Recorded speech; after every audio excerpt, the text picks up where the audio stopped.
Hi everyone, my name is Sarah Taffel, and today we are doing another episode of UF DPM Programs Research Talks. Today we have Brianna Whitman as our guest. So Brianna, can you start by introducing yourself? I'm Brianna Whitman. I am a student here at UF in the DPM program. I'm from Post Falls, Idaho. It's where I spent most of my life growing up. I did my undergrad at University of Idaho, where I double majored in entomology and horticulture. I loved it there. It was great. Then I decided that I wanted to pursue a master's, so I came to UF, and that's where I learned about the DPM program. But I decided to still do my master's first, so I did that here in horticulture, and I worked with turf grass, which was exciting. And then I started DPM, and I'm planning on going into the industry once I graduate. So a lot of DPM students participate in research throughout the program. So what was your field of research and why did you focus on that area? Originally, I started in turf just because I wanted, I had a horticulture background, and I wanted to kind of continue that a little bit. And my advisor who I ended up with was like, hey, turf's a crop, and if you can grow that, you can grow anything. And I was like, sweet. And then once that was done, when I was working for my current advisor, I wanted to get a little more into ag focused stuff. I didn't want to do everything in horticulture. I wanted to branch out a little bit more.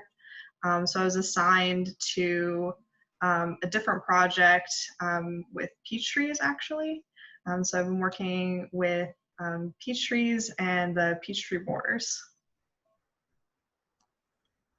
So in that research, how did you collect your data and how long did it take? So it's an ongoing project. It was actually going to be finished a few months ago, but COVID happened, and so we missed a few months. I mean, we wanted like a full year's worth of data.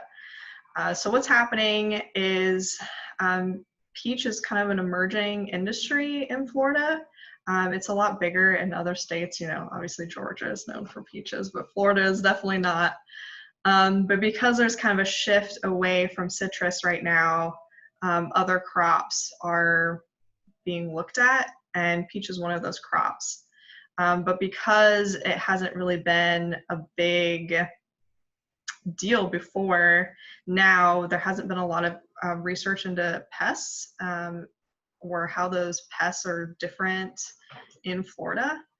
And so the project looks at measuring peach tree borers in Florida. And there's two different species that we look at, the greater and then the lesser peach tree borer. And they're actually native to the United States, which is interesting because peach is not.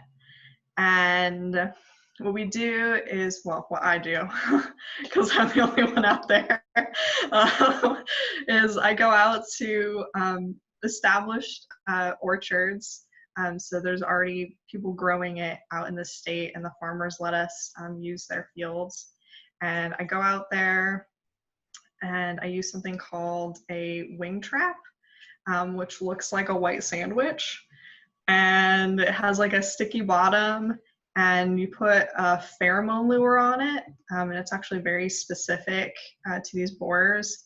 And I stick it out there, I wait 2 weeks, and I go and I collect those samples, because the borers will fly in there and then they'll get stuck on the glue, and then I can count them. It's not super complicated, but it's definitely like important work because we're measuring what are the borers doing, how many are out there, when are they emerging, which is something that hasn't really been looked at all. And if you plan on doing any form of control, you kind of need to know that. So what would you say are the implications of this research, or how can it actually help in real life?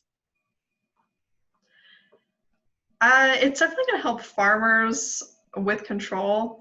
The greater peach tree borer is actually the #1 pest of peaches. So it's a significant pest that they have to deal with a lot in other states. And we're just seeing, what is it? Is it a pest year? How big of a pest is it? And then effects of the lesser peach tree borer as well. And then why it's important, it's going to cause yield loss. They can actually cause the death of trees, so you'd have to like replant, and that can take a long time, especially when you're working with orchards.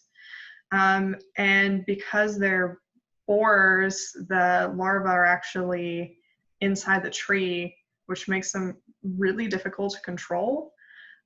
Because you can't use contact on them, and systemics don't really work super well either.